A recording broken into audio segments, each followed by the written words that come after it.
Opposition के सख्त हंगामे के बीच पार्लियामेंट में आम बजट पेश किया गया। वज़ीर खजाना निर्मला सीतारमण ने बजट की शुरुआत में कहा, मुश्किल हालात में ये बजट पेश किया जा रहा है, इसके बावजूद ये बजट मुल्क में तरक्की की नई राहें खोलेगा। बजट में 17 नए पब्लिक हेल्थ यूनिट शुरू करने का ऐलान किया गया। कोविड वैक्सीन के लिए 35,000 करोड़ मुख्तस किए गए। हेल्थ केयर के लिए कुल 2,23,000 करोड़ का बजट पेश किया गया।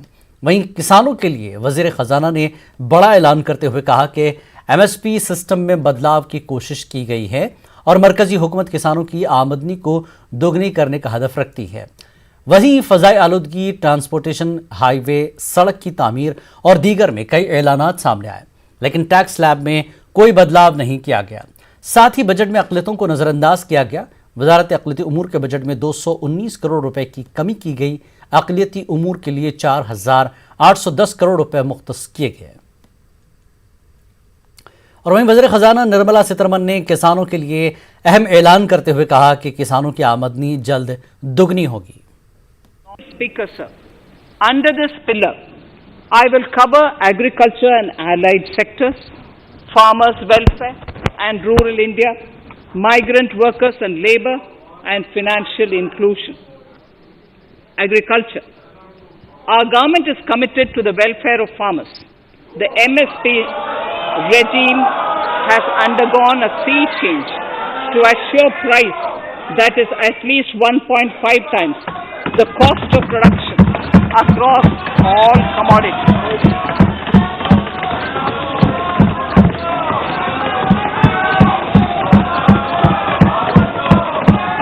The procurement has also continued to increase at a steady pace. This has resulted in increase in payment to farmers substantially. In case of wheat, a total amount paid to farmers in 2013-14. Honorable Speaker, sir.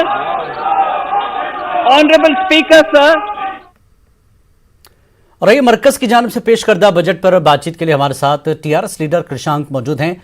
इनसे जानते हैं मरकज की जानिब से पेश करदा budget में तेलंगाना को क्या कुछ दिया गया है। कृषांक जी, तेलंगाना को क्या मिला, कैसे देखते हैं इस पूरे बजट को आप?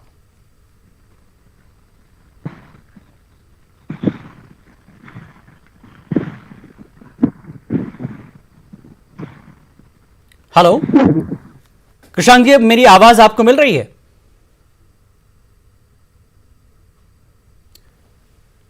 तो आज बजट पेश कर दिया गया है, तेलंगाना को क्या कुछ मिला ये बताने के लिए हमारे साथ TRS लीडर कुछ ही देर में जुड़ेंगे। कृषांक है जो बातचीत करेंगे। हालांकि तेलंगाना की जानिब से किसानों के मुद्दे को लेकर किसानों की हिमायत की बात की गई तेलंगाना में। कृषांक, आपको मेरी आवाज आ रही है? तो इस बजट को कुल मिलाकर आप कैसे देखते हैं? हालांकि जहां जहां इलेक्शन है या खास करके मगरबी बंगाल टारगेट पर है बीजेपी की, ऐसा बताया जा रहा है अपोजिशन की तरफ से कि इलेक्शन का बजट है और भी बहुत सी बातें हैं, लेकिन तेलंगाना को क्या मिला और इसको आप कैसे देखते हैं? ये तो आप सभी को मालूम है कि तेलंगाना का कोई शब्द भी केंद्र के बजट में नहीं दिखाई दे रहा है। हालांकि यह है कि ये केंद्र का बजट ही नहीं है, ये तो चुनाव पत्र पश्चिम बंगाल और तमिलनाडु के लिए, क्योंकि चेन्नई के मेट्रो का बजट में आता है पर हैदराबाद के मेट्रो के बारे में कुछ नहीं आता है, और हाईवेज के बारे में पश्चिम बंगाल और तमिलनाडु के लिए आता है, पर तेलंगाना के जो हाईवेज की मांग केंद्र सरकार के लिए हमारे पूज्य KCR जी, नितिन गडकरी जी को बहुत बार मिलकर उन्होंने गुजारिश की कि हाईवेज बहुत सारे पेंडिंग प्रोजेक्ट्स है, उनके लिए फंड दिया जाए, उसके लिए नहीं है। अभी तक जो सरकार नेशनल डिजास्टर फंड में हैदराबाद के जो यहाँ पे बाढ़ आए उनके लिए अब तक 1 रुपया भी नहीं है, इसके लिए भी कोई अनाउंसमेंट नहीं है। IT के बारे में बहुत बड़े बड़े अनाउंसमेंट्स हो रहे हैं, पर ITIR प्रोजेक्ट जो है वो ITIR प्रोजेक्ट भी हैदराबाद के लिए अभी तक नहीं है। हमने काकतिया टेक्सटाइल फंड्स के लिए वरंगल के लिए निर्मला सीतारमण जी को हमारे मिनिस्टर साहब KTR जी ने रिक्वेस्ट किया वरंगल को टेक्सटाइल पार्क के लिए फंड्स दे, अभी तक उसका भी कोई अनाउंसमेंट नहीं है। ऐसे बहुत सारे मुद्दे, अभी तक एक इरिगेशन प्रोजेक्ट के लिए 1 रुपया भी नहीं दिया। कालेश्वरम के लिए नेशनल स्टेटस पूछ रहे, तो बिल्कुल ओवरऑल तेलंगाना के लिए ये बजट में 1 रुपया भी नहीं है, क्योंकि तेलंगाना में चुनाव नहीं है और केंद्र सरकार तो सिर्फ चुनाव के लेकिन तो कृषांक एक चुनाव तो तेलंगाना में बीजेपी लड़ चुकी है, जीएचएमसी का, कम से कम उस फायदे के लिहाज से कुछ दे देती तो ये बात पूरी आती। खैर चलिए, मेट्रो की जहां तक बात करेंगे, आप लोग चाहते हैं कि मेट्रो का एक्सटेंशन हो, एक्सपैंड करे मेट्रो, तो और दूसरी बात यह है कि आपकी सरकार की तरफ से केटीआर ने अनाउंस किया था कि तेलंगाना के डिस्ट्रिक्ट में हर बड़े शहर में हम आईटी को बढ़ावा देंगे, तो जब कुछ मिला ही नहीं तो ये काम होगा कैसे? सवाल ये है।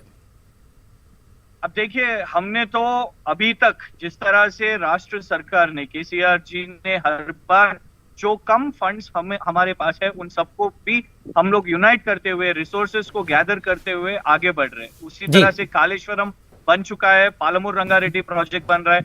आज अगर मेट्रो भी आप देखेंगे, क्योंकि प्राइम मिनिस्टर साहब भी यहाँ पे आए थे हैदराबाद के मेट्रो के उद्घाटन पे, उन्होंने देखा किस तरह से तेजी से हमने हैदराबाद का फेज 1 कंप्लीट किया और अब फेज 2 भी करना चाहते हैं। तो अगर केंद्र सरकार नहीं करेगी फिर बिल्कुल तेलंगाना सरकार तो आगे बढ़ेगी, पर तेलंगाना सरकार के साथ केंद्र सरकार को भी कंट्रीब्यूट करना चाहिए, क्योंकि जीएसटी के कलेक्शंस में 5 राष्ट्रों में, पूरे देश में अव्वल 5 राष्ट्रों में तेलंगाना सरकार है।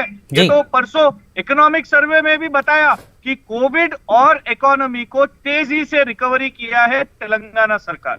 तो जिस तरह से हम आगे बढ़ रहे हैं, वेल परफॉर्म कर रहे हैं, तो वेल परफॉर्म के राष्ट्रों को थोड़ा सा उनके साइड से भी सपोर्ट रहना चाहिए। और आईटी जिस तरह से आज ईज ऑफ डूइंग बिजनेस में, आईटी के पूरे क्षेत्र में जिस तरह से इंडस्ट्रीज यहाँ पे हैदराबाद में आ रहे हैं, क्यों आईटीआईआर प्रोजेक्ट को हम 2014 से रिक्वेस्ट करते आ रहे हैं, पर केंद्र सरकार उसके बारे में बात नहीं कर रही। हम तेलंगाना के बीजेपी के नेताओं से भी गुजारिश करते हैं, बहुत बड़े बड़े राजनीति बात करते हैं बंडी संजय साहब और दूसरे एमपी, क्यों इनकी आवाज केंद्र सरकार के ऊपर, तेलंगाना राष्ट्र के लिए, बजट के लिए, एक पैसे के लिए क्यों बात नहीं करते? सिर्फ राजनीति बात करते, सिर्फ वोट की नीति बात करते।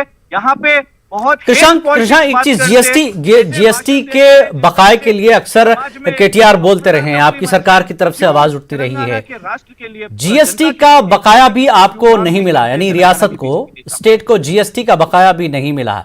अगर कोई फंड भी नहीं मिलता है, आपका खुद का जीएसटी का बकाया नहीं मिलता है, तो ये सरकार के लिए कितनी परेशानी की बात है। आपके जो प्रोजेक्ट रनिंग है, चल रहे हैं सर रियासत में, उन प्रोजेक्ट को करने के लिए कितनी तकलीफ होगी केसीआर सरकार को?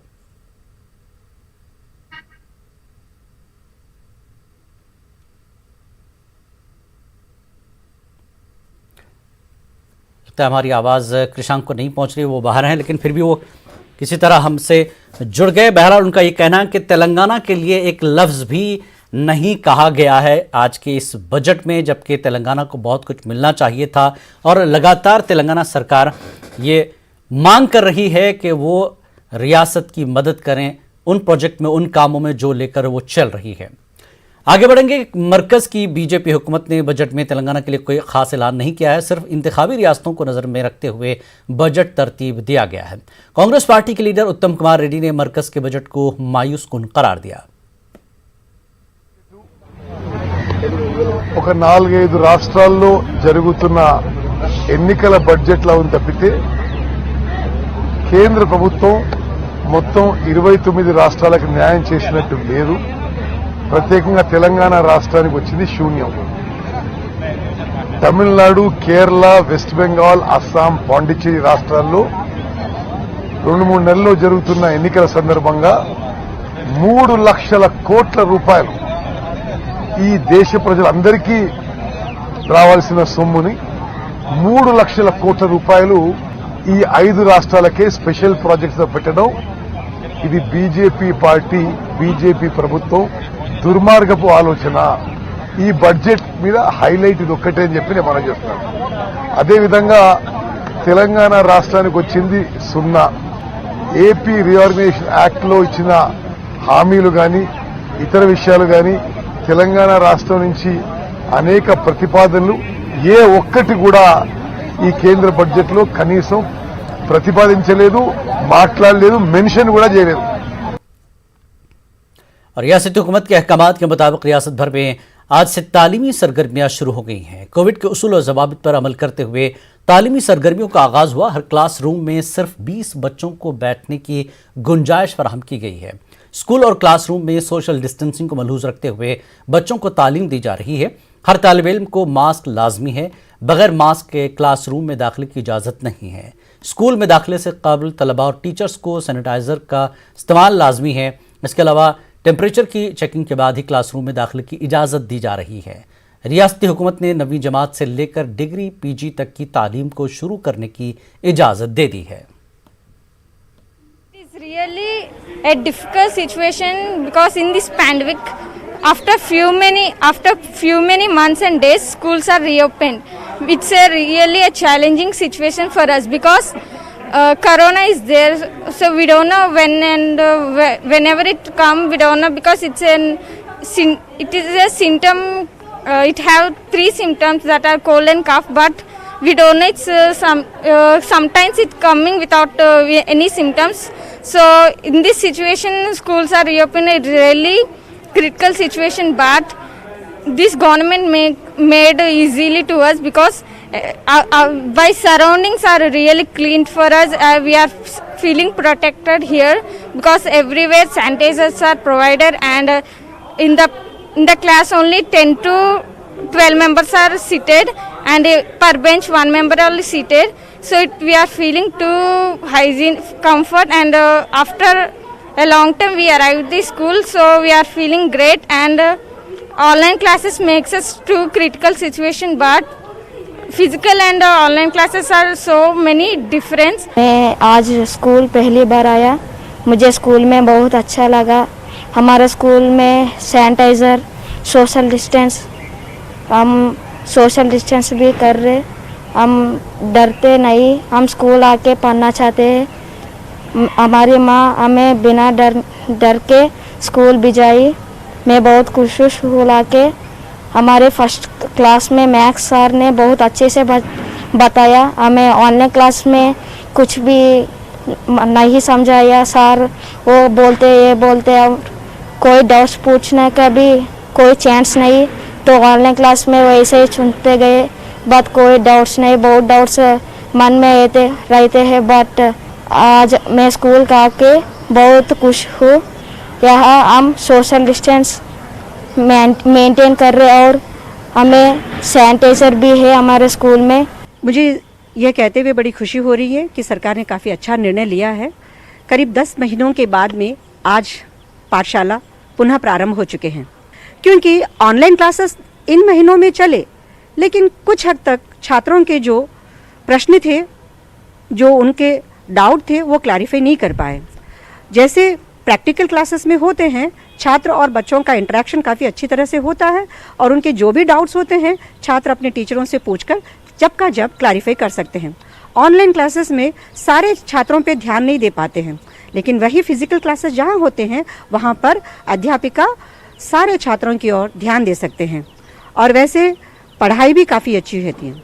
वैसे सरकार की ओर से काफ़ी अच्छी तरह से सारी सुविधाएं प्राप्त की गई हैं।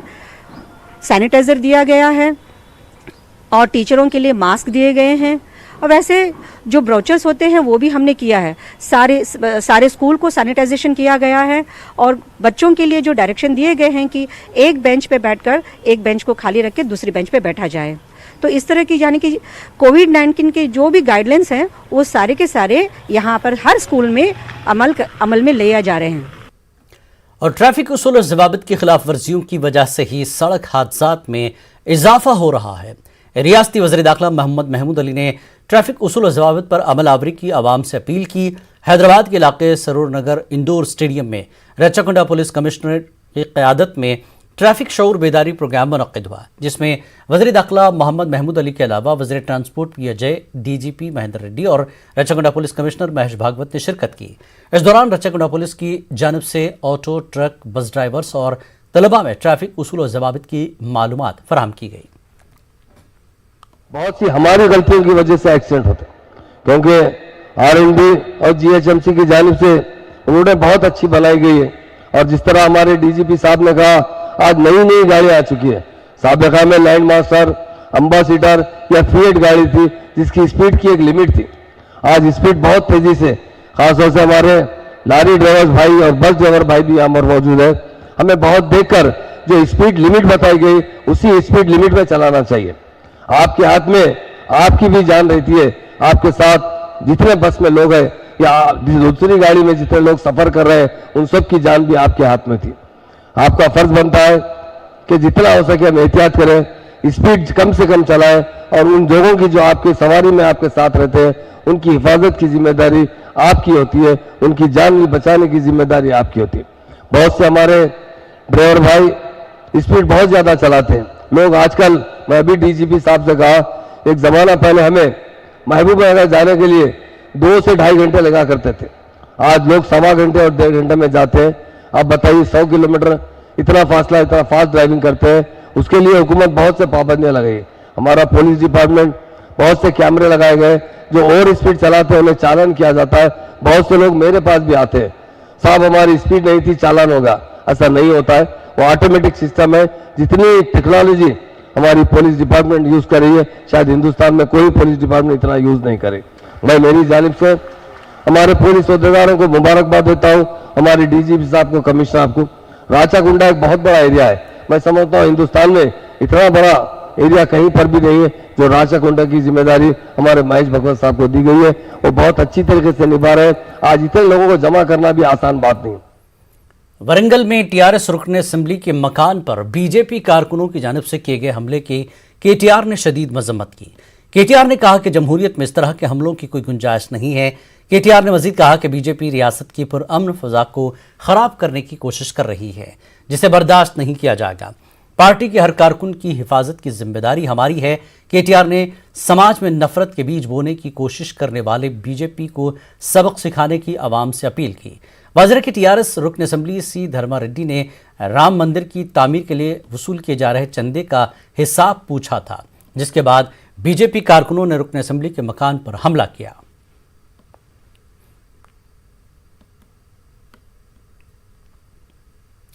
तेलंगाना में कोरोना के 118 नए मामले सामने आए हैं। गुज़श्ता 24 घंटों के दौरान रियासत भर में 17,686 अफराद का कोरोना टेस्ट किया गया, जिसमें से 118 अफराद कोरोना से मुतासिर पाए गए। रियासत भर में कोरोना से मुतासिर अफराद की कुल तादाद 2,94,000 के पार हो चुकी है। कल एक ही दिन में कोरोना से 2 मरीजों की मौत हो चुकी है। पिछले 24 घंटों के दौरान 264 अफराद कोरोना से सेहतियाबी के बाद अस्पताल से डिस्चार्ज हो चुके हैं। रियासत भर में 2092 एक्टिव केसेस हैं, जिनमें 723 अफराद होम क्वारंटीन में है।